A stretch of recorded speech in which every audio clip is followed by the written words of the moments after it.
Hello again. Chair Pham, Vice Chair Anderson, members of the committee. For the record, my name is still Annessa Hartman, and I am the State Representative for House District 40, Gladstone, Oregon City. Thank you for this opportunity to hear House Bill 3521A, which is our Hold Deposit Accountability Act.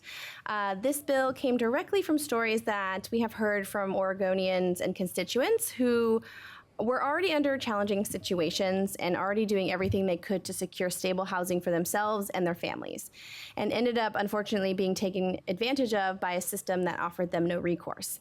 One of those stories is about a young woman who was moving to Oregon and found what she thought was going to be her dream apartment online. She put down a whole deposit equal to her first month's rent to secure the unit, only to arrive on move-in day and find it full of mold, cracking lead paint, and a caving-in ceiling. When she said she couldn't sign the lease because of the conditions, the landlord told her she'd forfeit her deposit if she walked away. Her only options were to move into an uninhabitable unit or lose the money she scraped together just to have a shot at this safe housing. And she decided that her health was worth more than $1,200 and walked away.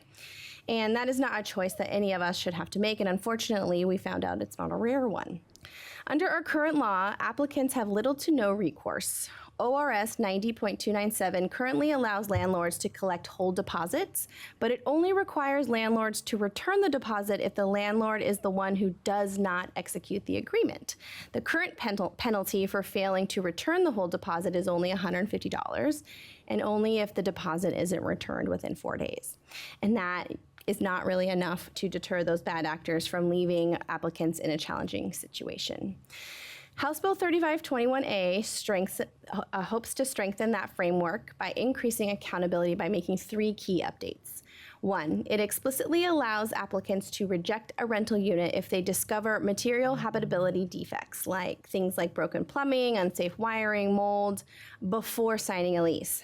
2, it extends the deadline for landlords to return a hold deposit from 4 calendar days to 5 business days. And 3, it changes the penalty from $150 to be equal to the deposit amount, but only if the landlord both violates that agreement and fails to return the money within that 5 business days. These are measured steps. They don't change what's required for a unit to be habitable.